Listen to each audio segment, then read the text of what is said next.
Assalamualaikum warahmatullahi wabarakatuh. Alhamdulillahirabbil alamin. Allahumma shalli ala sayyidina Muhammad wa ala ali sayyidina Muhammad.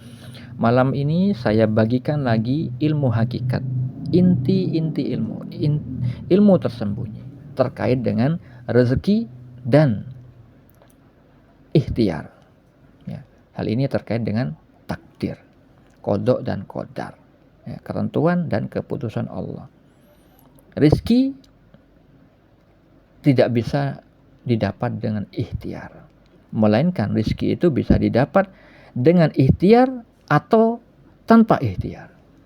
Ya, tentunya menyesuaikan makom masing-masing. Karena Allah itu memiliki manusia yang diciptakan itu berbeda-beda tingkatannya. Sebagaimana Allah Ta'ala berfirman di dalam surat Al-An'am ayat 132 bahwa manusia itu berbeda-beda tingkatannya sesuai dengan apa yang mereka kerjakan. Oleh karena itu Allah menganjurkan di dalam surat Al-An'am ayat 135 agar kita berbuat dengan sesuai kedudukan kita, berbuat dengan sesuai pemahaman kita. Nah, terkait dengan apa yang ingin saya bagikan malam ini, ada dua kisah nyata seorang pedagang nasi goreng, dua orang pedagang nasi goreng di kota Surabaya yang dulu kurang lebih belasan tahun lalu mungkin ya saya ingatnya, saya tanyakan langsung kepada mereka berdua.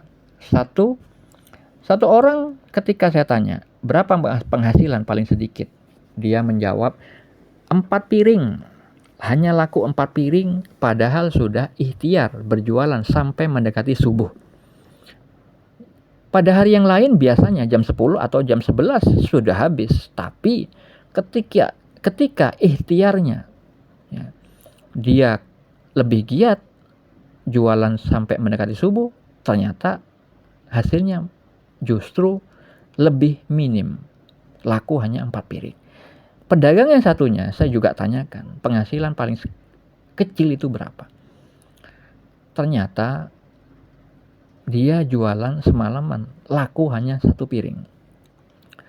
Nah, ini ada hikmah besar di balik dua kisah, ya, dua saudara kita ini ketika ikhtiar menjemput rezeki dari Allah. Video ini tidak mengajarkan untuk bermalas-malas mencari rezeki dari Allah, tidak, karena bekerja mencari nafkah itu adalah bagian dari ibadah juga, bagian dari syariat Allah. Yang mana Allah Ta'ala berfirman di dalam surat Al-Jumu'ah ayat 10. Apabila sholat telah dilaksanakan, maka bertebaranlah kamu di bumi. Carilah karunia Allah dan ingatlah Allah banyak-banyak agar kamu beruntung. Begitu juga Nabi Muhammad SAW menyebutkan keutamaan, keresahan, mencari nafkah untuk keluarga. Itu bisa menghapus dosa. Diriwayatkan dari Tobrani, ya, Abu Nuaim dan Al-Khatib dari Abu Hurairah radhiyallahu anhu, Rasulullah SAW bersabda, dari sekian dosa terdapat jenis dosa yang tidak dapat ditebus kecuali dengan kebimbangan untuk mencari penghidupan keluarga. Di riwayat yang lain beliau bersabda, barang siapa yang di waktu sore merasa capek, lelah lantaran pekerjaan kedua tangannya mencari nafkah, maka di saat itu diampuni dosa baginya. Nah, itu keutamaan dari orang yang ikhtiar, ya, mencari rizkinya dari Allah. Lalu apa yang ingin saya sampaikan di dalam kajian malam ini?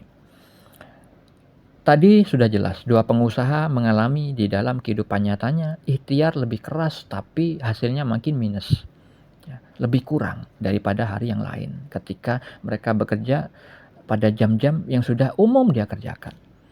Nah, ini terkait dengan perbuatan syirik khafi, mempersekutukan Allah dengan samar yang sering terjadi di masyarakat. Ya. Ini terkait dengan pernyataan dari Sultanul Aulia Syekh Abdul Qadir Al-Jilani dalam Futhul Ghaib. Ya, beliau bermimpi diajari oleh Allah tentang ilmu ma'rifat, salah satu jenis ilmu ma'rifat. Beliau bermimpi seolah-olah aku berkata, "Wahai manusia yang menyekutukan Tuhannya dengan dirinya sendiri di dalam batin, dengan makhluk secara lahir, dan dengan kehendak pribadi di dalam tindakannya. Mendengar ucapannya, bertanyalah seseorang di sampingku, pernyataan apakah itu?" Aku pun menjawab, "Ini salah satu jenis ilmu ma'rifat." Ma'rifatullah adalah ilmu mengenal Allah, terkait dengan zatnya, terkait dengan ketentuan-ketentuannya, perbuatannya, terkait dengan asma dan sifat-sifatnya. Nah, yang terjadi kepada saudara kita itu, mereka mungkin awam tentang ilmu Allah, tentang ilmu syariat, bahwa segala sesuatu itu ada ketetapan dari Allah, ada waktunya, tidak bisa dimajukan, tidak bisa dimundurkan. Ya. Nah, kalau misalkan kita mengambil hikmah, pelajaran dari dua kisah tersebut, dua kisah saudara kita itu, kita harus mengingat dari sabda Nabi Muhammad SAW bahwa ketika kita berusia 4 bulan masih berupa janin di dalam kandungan ibu kita, malaikat diperintah oleh Allah untuk meniupkan ruh dan menetapkan suatu ketetapan, yaitu 4 perkara, yaitu tentang rezekinya, ajalnya, amalnya, dan kecelakaan atau kebahagiaannya, yang mana hal itu diriwayatkan Bukhari dan Muslim. Nah, jadi ketika mengingat sabda beliau itu, kita harus mengingat bahwa ketika kita belum mampu bekerja, belum memahami ilmu tentang mencari usaha, ya, belum pernah melamar, bahkan ketika masih belum keluar dari kandungan ibu, kita sudah diberi rezeki oleh Allah Subhanahu wa taala, ya. Jadi rezeki itu bukan karena ikhtiar kita, tetapi dari Allah Subhanahu wa taala, bisa Allah hantarkan melalui perantara pekerjaan, melalui ikhtiar, dan juga bisa melalui dengan cara gaib, tanpa perantara apapun dan perantara siapapun, tanpa itu. Sebagaimana Allah Ta'ala firmankan di dalam surat Al-Imran ayat 37 yang terjadi pada Maryam, wanita soleha di saat itu. Allah Ta'ala berfirman, ya, setiap kali Zakaria masuk menemuinya di mihrab, ya, mihrab ini kamar khusus ibadah, dia dapati makanan di sisinya. Dia berkata, "Wahai Maryam, dari mana ini engkau peroleh?" Dia, Maryam, menjawab, "Itu dari Allah. Sesungguhnya Allah memberi rezeki kepada siapa yang Dia kehendaki tanpa perhitungan." Nah, ini fakta bahwa Maryam itu mendapatkan rezeki dari Allah tanpa bekerja. Ya. Itu kemuliaan dari Allah, bukan berarti Maryam malas, ya. Itu sesuai dengan makom atau kedudukan beliau. Nah, sedangkan kita kebanyakan memang Allah hantarkan rezeki itu melalui ikhtiar. Tapi ingat, jangan mempersekutukan Allah, jangan berbuat syirik yang samar dengan mengatakan bahwa ikhtiar kita yang beri dampak. Tidak. Kita lihat sang hakikat. Ya, karena Allah sudah menciptakan rezeki bersama perbuatan kita, maka Allah gerakkan kita untuk mendapatkan rezeki yang memang sudah Allah tetapkan. Nah, perlu diketahui saudara-saudariku, banyak sekali orang yang tidak menyadari bahwa kita ini diberi bebas berkehendak. Nah, bebas berkehendak kita itu ada dengan hawa nafsu. Ada yang berdasarkan hawa nafsu, ada juga yang datangnya dari Allah. Ya, kalau para wali Allah itu menyadari seringkali perbuatan baiknya itu dari Allah, karunia dari Allah. Sebagaimana An-Nisa 79, ayat 79 pada surah An-Nisa, Allah Ta'ala berfirman, semua kebajikan yang kita peroleh adalah dari sisi Allah. Nah, sedangkan orang awam banyak sekali yang tidak mengetahui itu, sehingga di dalam ikhtiarnya itu terlalu memforsir sampai ibadahnya ditinggalkan.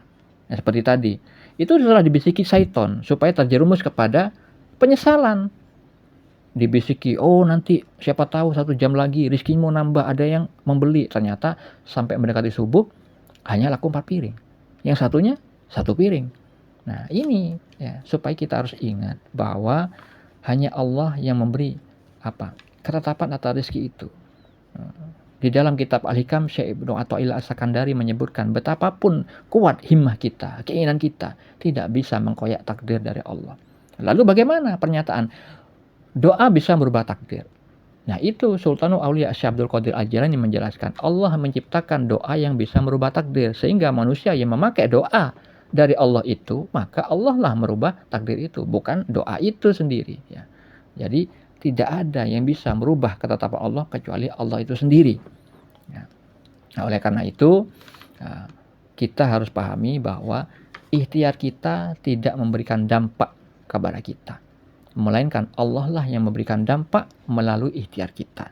Nah, semoga hal ini bisa dipahami dengan benar. Semoga bermanfaat. Assalamualaikum.